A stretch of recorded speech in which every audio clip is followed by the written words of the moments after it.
Hi, everyone. It's Dr. Susan here with the home edition of Your Voice with Dr. Susan. In response to the emergency with this pandemic related to COVID-19, I've been doing online workshops and talks and interviews with different experts to help people cope with all the various challenges that this pandemic has presented for all of us.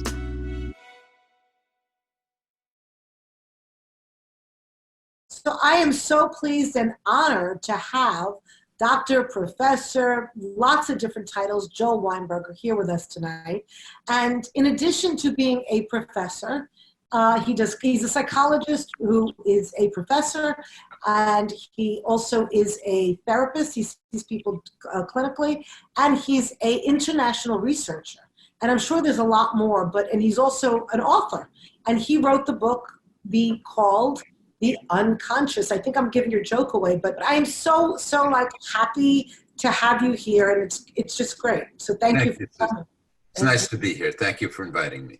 So Joel, as you know, as I had mentioned earlier, you do talk about the unconscious. And when I was thinking about my work through your lens, really a lot of it is helping people to make the unconscious conscious, specifically around reactivity versus responding. And what I mean by that is most of us will become very reactive and not even pause and think, and we are reacting unconsciously, and that can cause us to do all sorts of things, let alone get into arguments with other people. So I thought it would be really helpful to start if you could just give an overview of your research and your findings and your really the short version of what is the unconscious and what the latest research has shown. Thank you. Asking an academic to give a short version, I think it takes me about a half hour to clear my throat, but I'll give it a shot. So I've been studying the unconscious for more than I'd like to admit, a couple of decades. And I guess the first thing I want to say is that the unconscious is not inherently pathological, which is, you correctly pointed out that we react without thinking, we react unconsciously, and sometimes it doesn't work out. But we also react unconsciously, and it works out just fine. You know, you're not thinking about how to type, you're not thinking about how to drive a car, and you're also not thinking in social interactions. You know how to react to people in certain ways. Where it goes wrong is you've learned a certain way to behave, and that's not working anymore, if it ever worked. And you're not aware of it, and you're puzzled by why things are not working out. And that's when you have to make the unconscious conscious to help people out, if I understood you correctly. So what happens is it's normal for us to learn unconsciously. It's technically called implicit learning. And basically whatever happens together, we automatically associate because our minds and brains are organized associatively. So if B follows A, we just assume A caused B without thinking about it, without knowing about it. Most of the time that works, and a lot of the time it doesn't work, and that's when people have to come to see you or me, is when it doesn't work. So we learn to behave in certain ways. We learn unconsciously how to behave in certain ways. It then becomes automatic. We've practiced it so often, we just keep doing it, and voila, we've got a problem. And in terms of making the unconscious conscious, you need to understand what it is you're doing before you can change what it is you're doing. So that's as short as I can make it.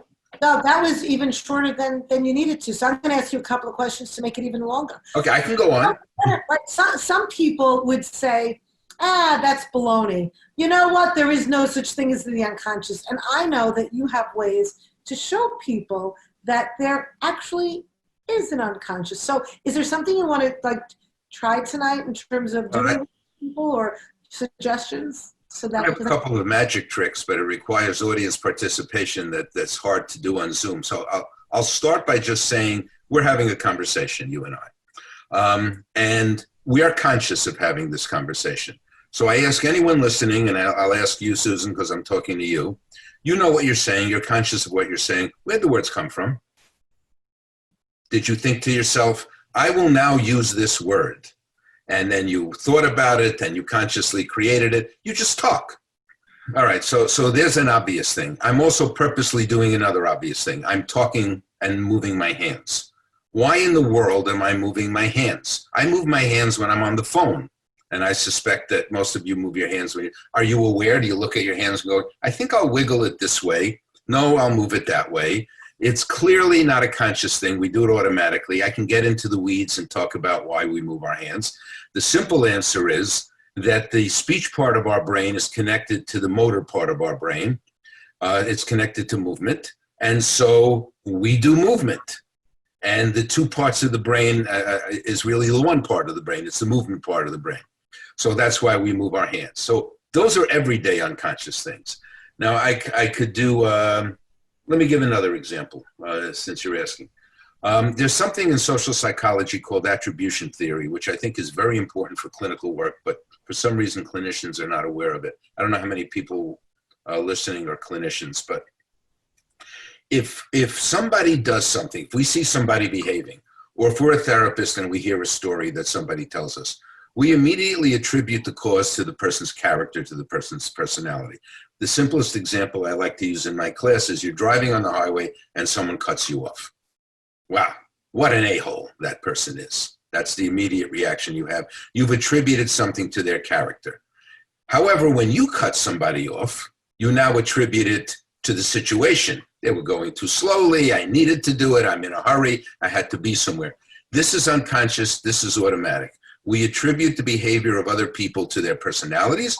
We attribute our own behavior to the situation. Why? Because when we watch someone else, we don't usually see what happened before. We just see the behavior. And so now we need to explain it. We explain it in terms of their personality. When we do our own behavior, we carry our personalities with us. We're not aware of that. This is our personality. And so we know what triggered the reaction in us. Therefore, it's situational. Now to bring it to therapy. So now I'm sitting and talking to a patient. Then a patient tells me she got into a fight with her significant other. And I think, and a lot of therapists might think, oh, she has anger issues. Look at, she's an angry person. And then I might suggest that to her. You seem to get angry. And she goes, well, look what the hell he did. Who wouldn't be angry?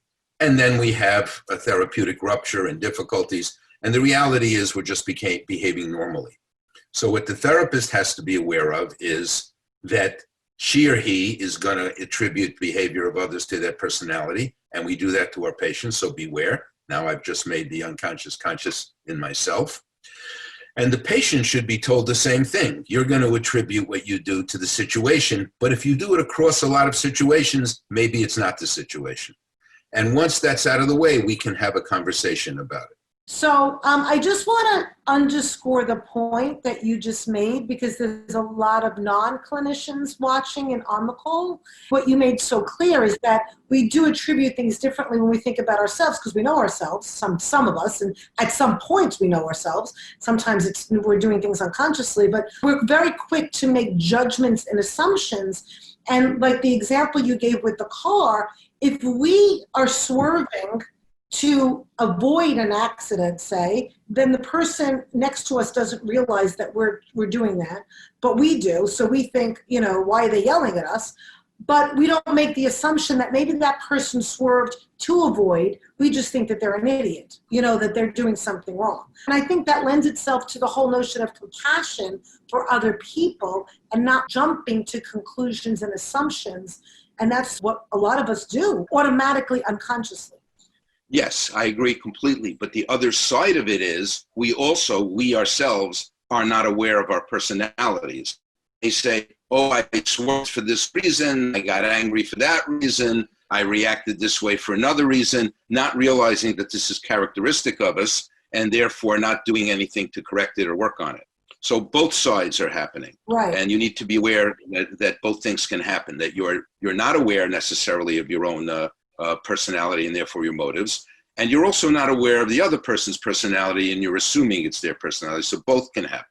When I work with couples, I call it the 2-year-olds come out, right? So the person acts like a 2-year-old, and then what happens? Who responds? the 2-year-old and the other person. Yeah. So you don't have two adults talking to each other. You have the two 2-year-olds. And so sometimes if one can maintain the adult and not turn into that 2-year-old, then it can go a different place. But it's about teaching more, about becoming more aware of one's patterns. And maybe you want to talk to that a little bit more. Yeah, I think that relates to what you said about making the unconscious conscious. Why does the 2-year-old come by? Because you've suffered what we call technically a narcissistic injury, and what in English means that you have hurt my feelings. And when you have hurt my feelings, or I disagree with something that you said, it's not the cognitive part of my brain that lights up. It's the emotional part of my brain that lights up. You call that, I think, more or less correctly, the 2-year-old part of my brain. So we know this. A colleague of mine, Drew Weston, did a study where he put people in an fMRI machine, and he presented them with a political view that was contrary to their political view. And what lit up was not their thoughtful part of their brain so that they could discuss it and refute it. What lit up was the emotional part of the brain so they could be upset, angry, and annoyed and argue with it. And anyone who's been in a political argument with anyone knows that the other person is clearly an idiot and you are clearly right. And why don't they have the common sense to realize it? And the reason for that is because you're not thinking, you're emoting, and they're not thinking, they're emoting, and you're off to the races after that. And then it becomes personal, and we've all had that. You know, I think for some people who really are not into the research, or it's new for them in terms of the unconscious, this notion, and some people still might be like, wait, I'm not so sure I'm buying into this. Mm-hmm. And there might be a lot of like students that are learning. So a lot of people might be seeing this later, our conversation. So, and I know some of the research that you have presented, you know, maybe you can talk a little bit more about your findings. I know there is some research about people making decisions, for instance, when things are put on one side versus another. You know, if you could talk to that, because I think you can really speak to what the research has found, people making everyday decisions and how that, because it's fascinating. Yeah, so I'll give a couple of examples that maybe people are familiar with, and I'll talk about a study we did. So I don't know how many people remember the Pepsi challenge, where you had Pepsi and Coca-Cola, and lo and behold, since it was Pepsi that sponsored it, everyone picked Pepsi. So you might think that they phonied it up or whatever, but what they actually did, go YouTube it and you could see it. Pepsi is always on the right. And people prefer the right. You're not aware of preferring the right. You just, and all the excuses were, well, Pepsi is sweeter. They would have liked Coke if they drank more. The first sip is sweets. No, it was Pepsi is on the right. We're going to pick things on the right. And they've done studies where they put identical products, in this case, I think it was stockings, up in front of people. And they said, pick the nicest one. And they were all the same. And everyone picked the one to the right. Because think about it now, here's the unconscious. You don't talk about someone's left-hand man. You talk about someone's right-hand man. Things to the right are correct. Things to the left are incorrect. The Latin word for left is sinister. The French word for left is gauche. I don't have to go further. You see what's going on. Now, the other thing is what people say and what people unconsciously believe can be very antithetical to one another. So I'll give two studies, and you stop me if I'm going too much into the studies. So we did a study way back in the day. Some of you remember the election between Gore and Bush, the son. And at that time, Gore decided he wasn't going to have Bill Clinton campaign for him because Bill Clinton had been impeached. He had cheated on his wife. He's done all these terrible things. People didn't like it, and he didn't want to be associated with that. And if you looked at the polls, people were saying those things. So my colleague and I, Drew Weston, said to ourselves, wait a second here. He's a two-term president, and if he was in the room next to us now, Susan, no one would be listening to us. They would be going to see him. So we did a study, and first we called the Gore campaign, and they ignored us because they know better. But a couple of years later, we had the technology to do this online, and we do this kind of thing online now. And there was a guy named Gray Davis, who was the governor of California. I don't know how many of you remember that. And there was a recall election. They decided he had been a lousy governor, and they were going to recall him. They were going to bring him back. Okay. So Clinton offered to campaign for him. He did the same thing. This is 2004 now. I don't need you. You people, it's bad enough. They're trying to recall me. I don't need a philanderer and an adulterer and so on. So Clinton didn't help And so we did a study. And a week before the election, we did this study online in California. And we presented an image of Bill Clinton, but too quickly to consciously recognize, but slowly enough for your brain to process it. And I should say that the emotional part of your brain processes faster than the cognitive part. Why? Because you better react emotionally before you react cognitively, or the leopard's going to eat you. You don't have time to say, oh, it's got a tail. It has spots. Must be a leopard. So that's the reason for that. Anyway, so we present a picture of Bill Clinton, and then we present a picture of Gray Davis, and we have people rate Gray Davis a week before the election. So we did it with Democrats, Republicans, and independents. And this isn't magic. It's not that you can turn a Republican into a Gray Davis lover or anything like that. What you can do is get people on the fence, so to speak, by associating, which is what elections are about nowadays anyway. So the Republicans, and then there was a control group with just Gray Davis. The Republicans disliked Gray Davis a little bit more because you just added Bill Clinton to him. The Democrats went down in their dislike of Gray Davis because you had added Bill Clinton, and the independents did a 180. If you just showed Gray Davis, they hated him. If you showed Bill Clinton, and they didn't know they saw Bill Clinton, it reversed itself. Totally different. Now they're ready to like Gray Davis. What's the lesson? The lesson is they say one thing, but they think another thing. We did another study. We looked at values, conscious and unconscious values. So we asked people, there's a standard measure of values. I won't get into it. It's a Schwartz circumplex, whatever. And you can rank order your values, and you do. And then we presented those values in a method that got you to do reaction time stuff. Again, I won't get into the methodology. So the top 3 values, I'm speaking from memory now, that people would talk about was, caring for others, finding your own path, and, saving the world or something like that. That's very nice, and that's what people said. Now we looked at the unconscious values, and they were security, sex, and tradition. And all you got to do is look at an ad, and the ads will not get you to buy a product by telling you you'll be a nice person if you buy the product. They'll get you to buy the product by showing you an attractive person and saying you'll be more attractive. So we did this, believe it or not, for an advertising company who said, how can this be? And I said, so what do you do on your spare time? You work in soup kitchens? Or do you look for relationships and try and provide for your family? Well, I do the latter. Well, security and sex. So there's where the unconscious comes in. There's a million other examples I could give you. That's great. And I would love it. And in a few minutes, we're going to open it up for questions because I'm sure people have lots of questions for you. So when I think about some of the people that are watching, how do we then apply this to everyday life? And what are some of the ways where do you tell, for non-academics, for non-clinicians, when you're working with people, I know what I do, but I would love to hear what you do in terms of helping people, both when I talked before about the reactivity, and responding, both as individuals and also in relationships with each other. And so again, I know what I do, but I want to hear from you what you do.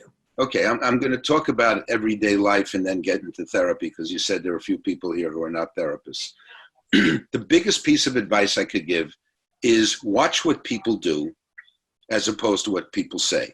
So if you ask anybody, are you prejudiced? There's no prejudice in the world. Thank God it's all gone. And if you look at the world, it's not gone. So is sexism gone? It's gone. It's gone away. That's terrific. I'm so happy. But if you ask people, no one is sexist. And I don't think they're necessarily lying. They don't know. So that's the piece of advice I would give. Just watch how people behave and keep in mind what they say is not necessarily what they're doing. Joel, I just want to underscore something. Not even watching others, become more aware of our own self. Yes, that's the part of therapy. So the patient comes in and the world is an unfair place and people have treated her badly. It's a shame that she's had such bad luck and met such rotten human beings in her life. And what's her role in this? All she knows is that she's not happy. Because if she knew what her role was in this, she wouldn't need to be talking to me. So yes, let me hear what happened. Now let's reflect on what happened. Could you have done it differently? Are there alternatives? Is that the only way? How come you react that way? You know, we react the way we've reacted in the past. The best predictor of future behavior is past behavior. So you react the way you reacted growing up. You learned a certain coping mechanism that worked, for the sake of argument, when you were 10, because it was the best you could do when you were 10. You're not now, let's say, for the sake of argument, 30. You have a whole wider range of coping mechanisms. You don't have to react like you did when you were 10. There are alternatives that you have. So in the work, I would try and understand what happened, how they understood it, and what are other ways that they might have understood it, and how is it that they reacted that way? Well, not everyone would react that way. And then, of course, there's the phenomenon of how they treat me. How they treat me gives me a window on how they relate in general. And I can say, you're treating me in a certain way, and maybe I deserve it, maybe I don't, but nonetheless, you're doing this. What's that about? And now we discover how they relate to people in general.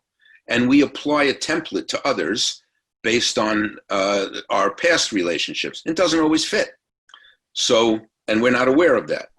If you're a suspicious person, no one can be trusted. If you're a dependent person, the other person has to take care of you. On and on we can go.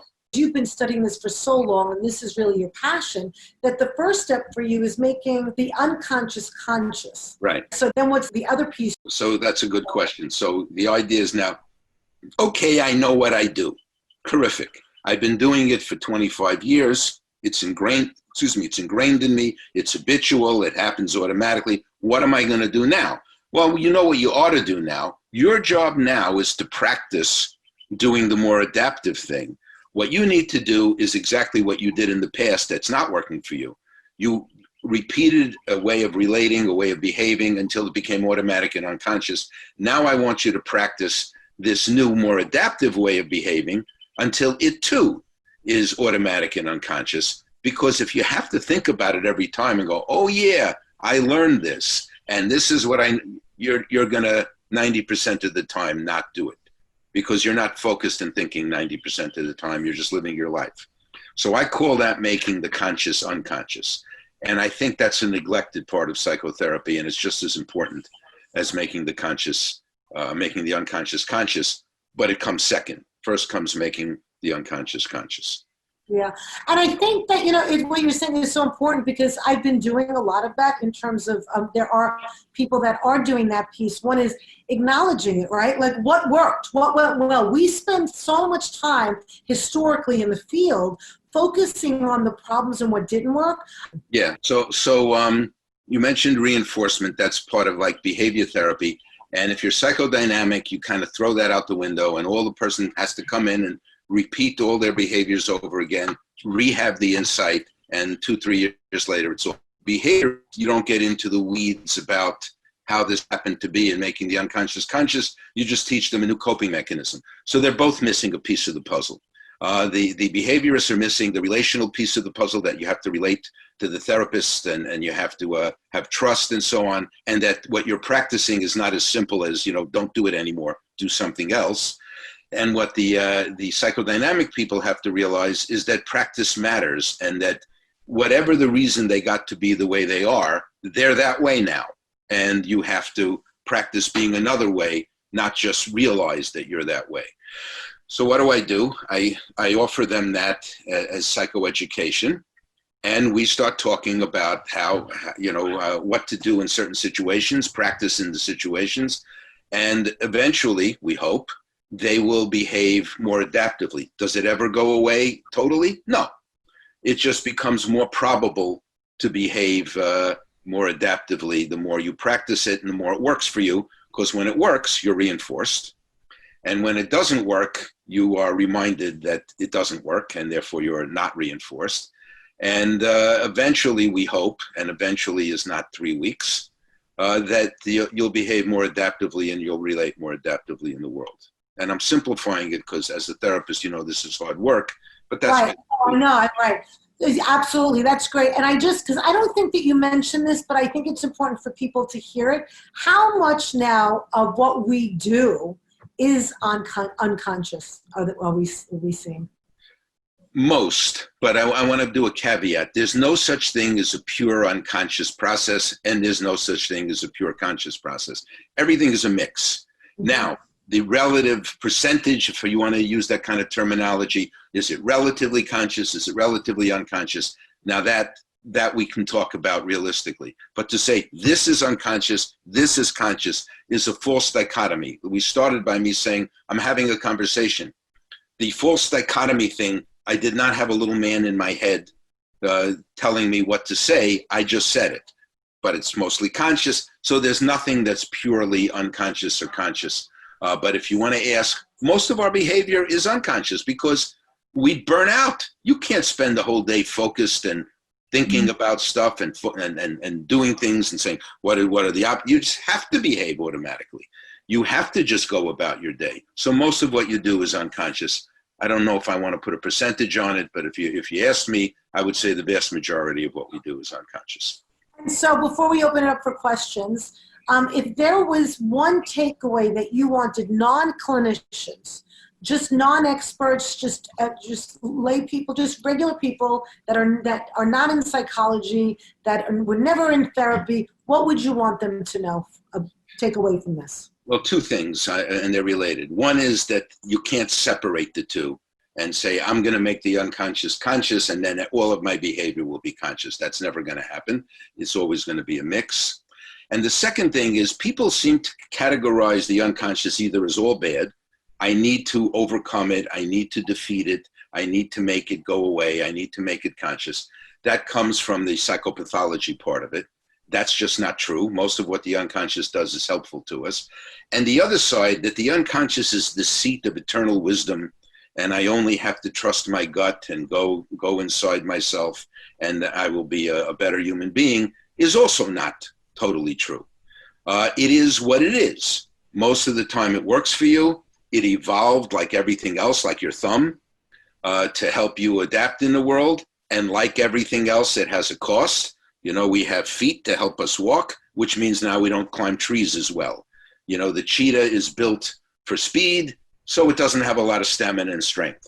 So the consciousness and unconsciousness have their benefits and they have their liabilities, and it's up to us to leverage the strengths and minimize the liabilities, as opposed to it's all good or it's all bad. And that's what I would hope to get to people.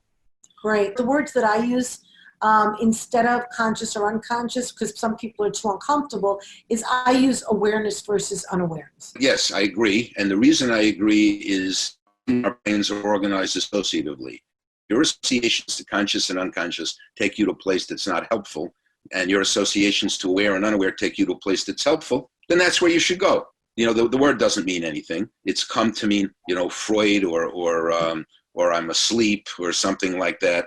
If that's where you're going with it, being that I'm technically involved, I want the technical definition. It's not conscious, it's unconscious, but aware and unaware is perfectly fine. Okay, this has been great, Joel. We're going to keep you on to take people's questions. I wanted to hear about the magic trick about the subconscious. I'm intrigued. I'm intrigued because one of the things I feel like there's things going on with me sometimes, and I'm like, all right, unconscious, like what the heck? Like what do you want? Like, I feel like I don't know what that piece of me really wants, and that maybe I'm sometimes acting counter to my deepest desire, or there's something that if I knew it, I could then act more effectively in my life. So you want a magic trick? Yes, okay. I'd love one. Let's hope that it works. Okay. I have in my hand a jar, and it has 100 personality descriptions. Can you see that? Yes. There's no jar. I don't know what you're looking at. Anyway, let's pretend I have a jar with 100 personality descriptions. 90 of them are engineers, right? 90 of the slips of paper, and 10 of them are artists. 90 engineers, 10 artists. So I'm going to pull one out now, and I'm going to read it to you. Ready? Mm-hmm. Emotionally sensitive and creative. Is that an artist? Is that an engineer? Artist. Artist. What are the numbers I just gave you? 90-10. Which way? 90 engineer, 10 and then you picked artist. Right. So do you actually believe that an engineer cannot possibly be creative or emotionally sensitive? No, I don't. And why the hell Did you go against 90% odds? You should have said engineer, unless I pulled out a slip of paper that said, I am an artist and not an engineer, nor will I ever be an engineer. You should not care what I read. But you did something even more, since you wanted to know about the deepest stuff. It's harmless. You have a stereotype of an artist. That's what just happened. Right. Okay? And who cares? So you have a stereotype of an artist. You have a stereotype of an engineer. An engineer is a nerdy person who's kind of cold and intellectual. And an artist is a person who's very affectively driven and creative. That's your stereotype. Okay, who cares? Now let's move to the stereotype of women. Let's move to the stereotype of African Americans. You have the same stereotypes then.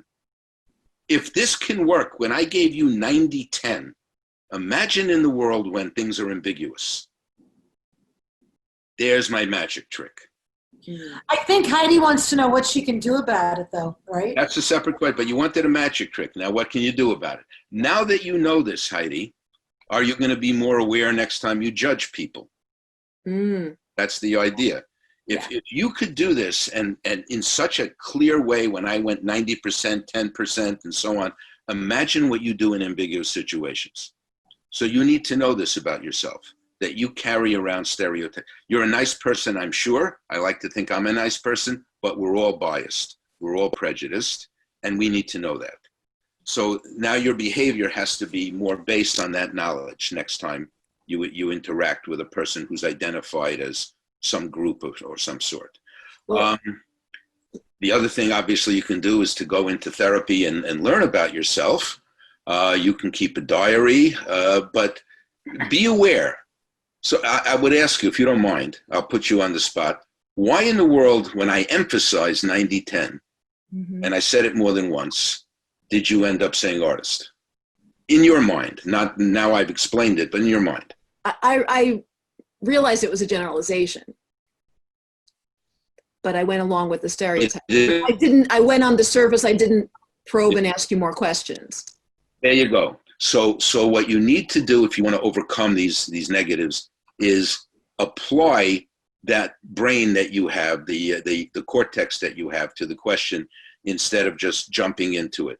Kahneman and Tversky call this heuristics, cognitive heuristics. They're shortcuts that work most of the time, so we don't have to think about everything because thinking is effortful. But they don't work some of the time. And they were designed to work, in a hunting-gathering society back in the Pleistocene era. I'm getting in the weeds here, so I'm sorry. But they're not designed to work here. You like, I don't know if you do, but most of us like sweets. Okay, that was good because fruits are sweet and nutritious food. Now we're eating sweets on steroids and we're getting diabetes. It was adaptive, now it's not. So you need to be aware that these generalizations are part of you. And there are other tricks I could use to tell you, but I just wanted to illustrate it. I would just say that probably linked to that would be careful about stereotyping yourself. That's true too. That's true too. Because here's another study. They did a study with African Americans and whites at Stanford. These are students at Stanford. So they're probably really bright people. And they told them in one condition, this is an IQ test. And in another condition, they told them, we'd like you to try this. When they told them it was an IQ test, the African Americans did worse than the white students. When they told them, here's a test that I'd like you to try out, I'm piloting a test, they did the same. So the African Americans had internalized the stereotype that they're not as smart. And it wasn't true. Right. So, as a woman, you may have internalized, I should be passive, I should please other people. And you need to be aware that that's inside your head. Great. Heidi, did your original question get answered? Yes. Yes. Good. Anyone else? And if you don't want to be in the hot seat, you can ask the question and I'll stop Joel from putting you in the hot seat. If that's going to intimidate you from, oh, good. Okay. Belinda, you can unmute yourself. Hello. Hi, Belinda. Thank you. This has been great. I wanted to know, I've been doing a lot of things about values, and so I wrote down my values as I was aware in my conscious, and then I went into my heart, closed my eyes, really focused on it. So is that my subconscious values? And if not, how can I find out what they are? You can find out what they are by seeing how you behave. And I don't know you, but by coincidence, you seem to have some family rules behind you that I would guess have what your values are. Be generous with hugs, be yourself, be grateful. These are all, say I love you. These are all great things to now, are they really you? I'm going to assume they are, but I don't know. Yes. So the way I would know and the way you should know is, okay, I'm glad these rules are there. I really believe in them at a conscious level. Do I instantiate them? In fact, is this how I behave? If this is how you behave, then those are genuine. And they're not ungenuine when you believe them and don't behave that way. They're just at a different level. We've studied what are called implicit motives, which you get by having people tell stories. And the way I would tell it to you as a person who's not going to give someone a storytelling task, people tell you stories all the time. What happened to them today, what they're doing. There's always a theme in the story that's below the surface of the content. You know, people need to take care of me. I won. I did better. People like me. There's always some theme. And you can get what people's motives are by listening to the theme of the story as opposed to the content. And I think therapists have to do that or we'd be bored out of our minds, because I really don't care how come you were late on the subway. That's really not of interest to me. What's of interest to me is how you tell me the story. And then I try and pick that stuff up. And I think you're clearly someone who cares about these things, or you wouldn't put them on the wall. I don't have family rules on the wall. So that tells me something about you. So my guess is that you're sincere about them. Hmm. You know, also, Joel, I don't know what you think about this, but if you want to know what somebody truly values, look at where we spend our money. And so we may say that, or our energy and your time. So consciously you may say, like, I think you alluded to this earlier, you know, I really want to give a lot to other people. Okay, so how much of your income do you give to other people? Or how much time do you spend volunteering? And you're like, oh, so the behavior is sometimes inconsistent with what you think your value is.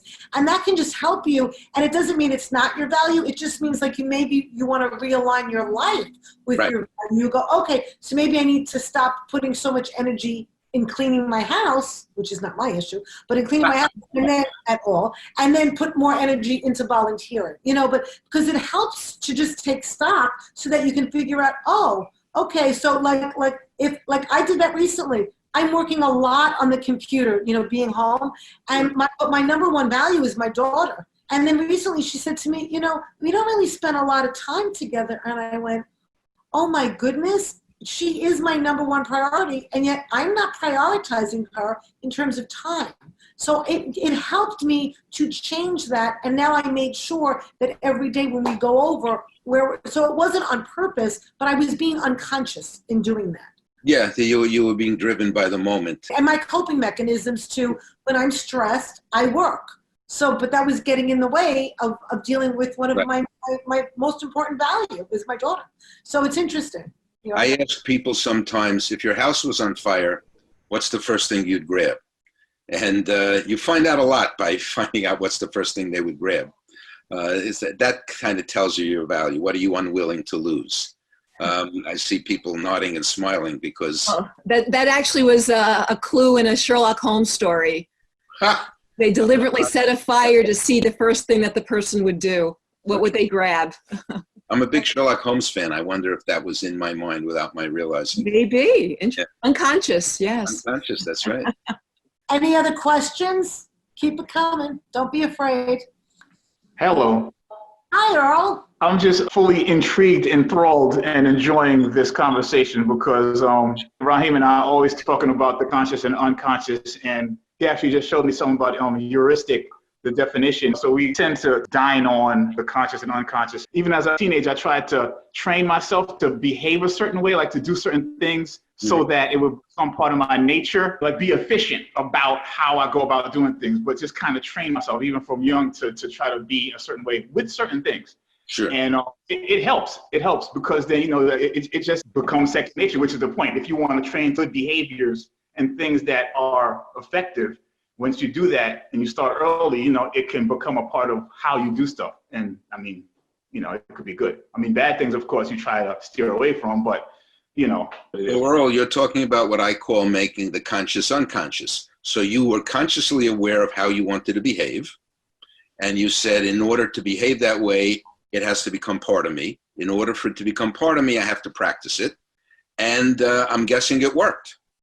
Yeah, and definitely in some regards. Like there's certain things that I'll do now that if somebody, like, let's say an email came in as a project that I needed to do, and it was simple enough, I tend to jump right on it so that I can get it out of the way so that I don't have it pile up on me. So then let's say a few days later, somebody will say, yeah, there's a file I asked you about. And I was like, yeah, I'm pretty sure I sent it. And then I'll go, and 9 times out of 10, I did, because I trained myself to get on it right away if it's simple enough and just get it off on the table so I don't have it pile up with other things that are going to come down the road. So you're going to have to teach me that, Earl. I'm not that good at that. Can I just jump in and say, man, if I wish I had been like that when I was 17 or however. Earl's going to be a role model to all of us. Holy cow. I'm still working on that, Earl. Can I learn from you? Yeah, well. No, there's still a lot of things that I haven't done. So trust me, I'm way behind on certain things, but certain things I kind of got. So. Wow, good for you. But that's the principle. Joking aside, that's the principle. If you practice something long enough, it becomes automatic. That none of us think about how to drive a car, but if you remember when you first started, it's like hand here, right foot on the, and God forbid it was a stick shift, which I used to drive. Now I got a left foot, and then it became automatic to the point where I no longer had a stick shift. I was informed by my wife that this would no longer be the case, so I ended up without a stick shift. My left foot is still moving. It's moving to step on the clutch that isn't there anymore because it has become automatic. And I know for many people in people that I deal with all the time in terms of both friends, family members, and my clients and people I work with, is that we, and myself, is try not to automatically react, as we were talking about earlier, and respond. And it's amazing that once you do the pause, once you stop and you do that enough, people come back and say, and I even find it in myself, it does work. You just keep doing it, you keep doing it, you keep doing it. And the key that I find is most important is for people to realize it, is to really realize it and acknowledge the fact that is the good thing is happening. Like Earl, when you were saying that, so did you over the years go, okay, yes, I'm doing this, and acknowledging the fact that it came and you're doing it? Because that's the piece, so that you make what you're doing conscious so that it then becomes unconscious. Yeah, that's what I would say. Malcolm Gladwell talks about the 10,000 hour rule. If you put 10,000 hours into anything, you suddenly become, not suddenly, 10,000 a long time, you become an expert at it. And 10,000 hours, yeah, we weren't sure what, we were talking about this the other day. 10,000 hours. 10,000 hours. I don't know if Malcolm Gladwell is the first person to come up with that number or he got it out of research, but that's where I learned it. And, it's not really, it could be 9,000, could be 11,000. The point is that if you practice something often enough, it becomes part of who you are to the point that you're now an expert at it. So whatever that happens to be, if it's an athlete, if it's a musician, if it's psychotherapy, if it's, fixing roofs, it's all the same. Practice makes it work. Ooh, people raise their hands. I feel like I'm teaching a class. Okay. Belinda. I have another question. So I understand about the practice, and although I know there's other ways to achieve this, let's just say that your son can do certain things that would irritate you, and he's 11. And so I know that there's other tools to use, but is there a tool, a way to practice not getting irritated besides getting rid of whatever that anchor is or whatever it is? Can you actually practice not being irritated when they're not there, kind of like imagine the situation over and over and over? How do you practice that? I'm laughing because I have 2 teenage sons. And I think it's hopeless. No, I think in order to do something like that, you have to try to see the world from their point of view, because they're doing it for a reason. It's having an effect on you. I had a patient many years ago who, so I think I can talk about it without revealing anything, who came in and she was grossly obese. And she said, I'm here, I want to lose weight. And I thought, okay, that's a goal, that's fine. And then she said, and I'm not exercising, and I'm not going on a diet. Don't even ask me to park a block away from where I'm going to go. And then she pulled a candy bar out of her purse and said, I'm not giving this up. And then she folded her arms. Now, my first reaction was, get the hell out of my office. Stop wasting my time. And then, and then the therapy became how I wasn't helping her. So it was 45 minutes of how useless I am. And then she would ask at the end, can she come in more often? And I thought, well, you didn't abuse me enough? 45 minutes wasn't enough? You need 90 minutes to abuse me? And what I was able to do, apropos of what you're saying, it's easier with someone you don't know than someone you do who knows your buttons, was imagine living a life like this. Everyone probably rejects her. I'm like the only person that hasn't rejected her, so she wants to come in more often. But her coping mechanism stinks. And Belinda, I don't know how to tell you this, but when he becomes a teenager, it's going to be more. But I know. see the world, the only thing you could do, I think, is to try to see the world from their point of view. Not to agree with it, but where are they coming from? This doesn't work. It's never worked. It's not going to work in the future. It doesn't work now. Why are they behaving this way? And then say the same thing about yourself. So I get angry at my teenage boy, and what do they want? They want to fight anyway because the hormones are raging and I'm giving them what they want. This is not going to work. Does it mean I'm always great? No. But that understanding helps me. And I don't know what your 11-year-old boy does, but whatever it does, he's doing for a reason, and he's not getting what he wants. Or he's getting it into, maybe he wants your attention, and negative is better than none. I don't know. I don't know if that was helpful or not, but No, that was. Thank you. Well, what if you're doing something for an unknown reason and you don't know why? What if it's yourself? Yeah, that's how I earn a living, actually. But the way you could do it for yourself is, I'm not getting what I want. So what am I doing? Why am I doing that's not working here? You know, I want someone. What's the extreme example? You tell someone this relationship isn't working out. I don't think we can continue. And the other person starts screaming at you, as though now you're going to say, well, now that you're screaming at me, I realize we should be together. And yet it's a normal reaction on a lot of people. So you should think to yourself, okay, what I really want is X, and I'm not getting it. So what am I doing, and what can I do differently? And if you're in therapy, that's kind of like half the work. I mean, you know, and just to add to that, yes, and it also could be, what am I getting from continuing to do? What's the gain? What am I getting from continuing to do it? Good point. But sometimes that's even bigger. Or what else will I lose if I make that change? And that is a therapy thing, because sometimes, you know, it's and this is unconscious. We may lose other things if we make that one change, and when we make that conscious, then we can deal with it. But you know, like you said, there's a lot to say about that. Sure. Yeah, that's a good point. There's a lot of testing that goes on. I've done this, you still love me.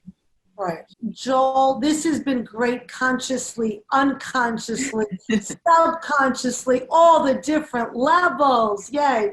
So really, and Joel has a book called, as I mentioned earlier, The Unconscious. If anybody, I have to read it. It's on my list of books to read, but you know, I've listened to his talks and it's great. And please, everybody, you can go out. It's on Amazon, right? I'm sure. Yeah, on Amazon. Amazon, And yeah. it took us months to come up with the brilliant title about, since it's about the unconscious, we'll just call it The Unconscious. A lot of thinking went into that. So. A lot of conscious thinking. Yes, that's right. Shall we call it like the book? No, I don't think that's going to work. So we ended up calling it The Unconscious. I actually wanted to call it something else, but my publisher said, no, this is the best title, and he convinced me.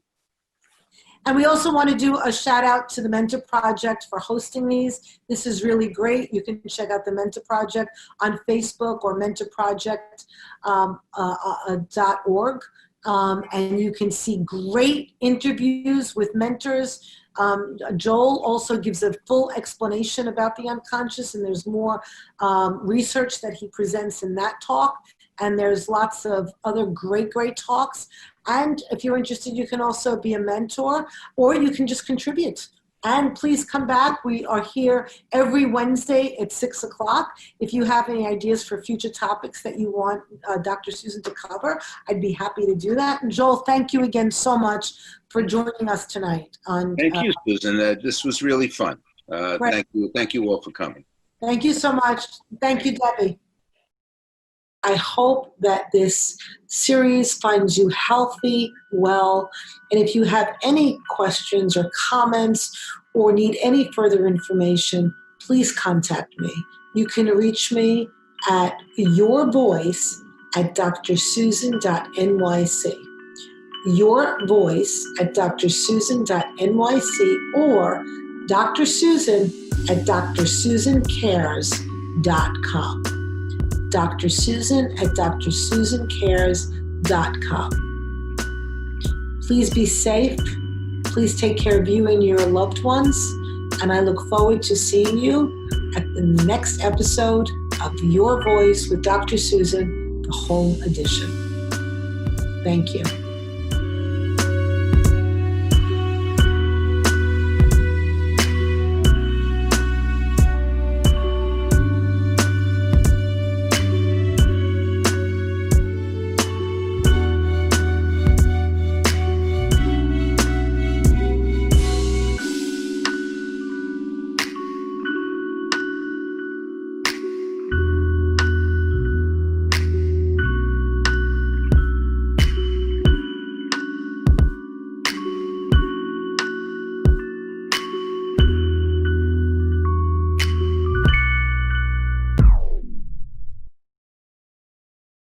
Some people commonly misperceive it that an introvert is just somebody who's solitary or who's reclusive, like Emily Dickinson, or that an extrovert has to be the uber extrovert, like Bill Clinton was an uber extrovert. Like, he not only loved the campaign trail, but reports are that when he was with people in a room, you couldn't get him out because he loved talking to everybody and he loved the energy of people.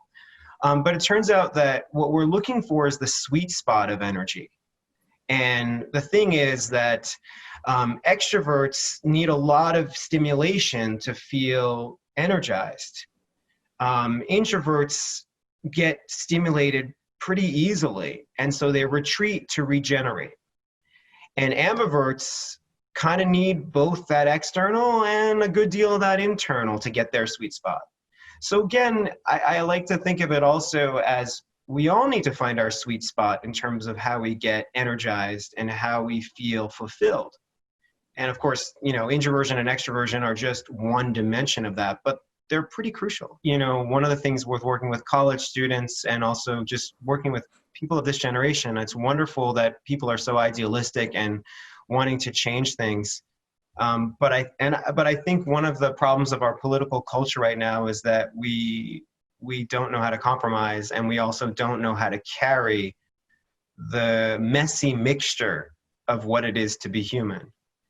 And I think sometimes I think I've mentioned this to the last time we talked about, is that I think it's a symptom of the perfectionism and narcissism of our culture. So when we talk about work, or we talk about you just mentioned something really beautiful. You said that there's something that shames us, and then we don't try it again. We don't try to do something again because we say, oh my God, I did speaking, and then I went on a stage, and then there were 5,000 people, and I just made a complete fool of myself.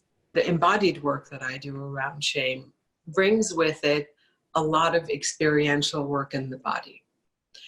And the grounding for what it is that I'm talking about, and you have to imagine you have a vessel, you have a vase. Your body is the vase. And the emotions that we have about shame is tons of water coming into this vase, okay? But if the vase is only able to hold a gallon, and we are pouring 15 gallons into this vase, the vase is either going to break, it can't handle it, the emotions go overboard. So our bodies are the same. The distinction here is that our body is not a glass vessel. Our body is a moving, living, breathing masterpiece that can emotionally get bigger. It can go bigger and it can contract. The reason why we feel shame is because we're contracted, because we contracted as children. Yet as adults, we have the capacity to stand and breathe and meditate and have our consciousness say, okay, this is just someone yelling at me. This is just a group of people making fun of me. It doesn't matter what they're saying, but that's hard. To get there is hard. To become a stronger consciousness vessel and be forthright with what I feel and my vulnerability without collapsing, without becoming reactive, then I can trust myself to go into a situation and be exactly who I am, no more or no less, and accept people for being exactly who they are, which is the foundation of a safe space. You have to look at, what type of information is being provided. So it's one thing to criticize or blame something or say, okay, this person's wrong, but are you providing solutions? And are you providing evidence behind your proposed solutions? So some of these things are fairly straightforward. Like, for instance, it's a virus, and the virus spreads from person to person. And so if someone's saying, don't use separation in terms of physical distancing, social distancing, and when we say social distancing, we don't mean, cut off communication with people. We mean try to keep distance. And if someone's saying, oh, no, we don't do that, well, it's still a virus, and it still will spread if there's physical contact. So unless you can provide an alternative to that, you have to go with that intervention. So really checking to see if people are walking you through the explanation. In most cases, kids are pretty self-optimizing. They don't need us to tinker with every little thing about them. They typically are pretty good at pursuing what they need for development. And what is that? They need to mess around with stuff and figure it out. They need social interaction and friends, which obviously is a little challenge right now during social distancing. And they need parents that show them support and love. And when you have those basic things, kids tend to do really very well.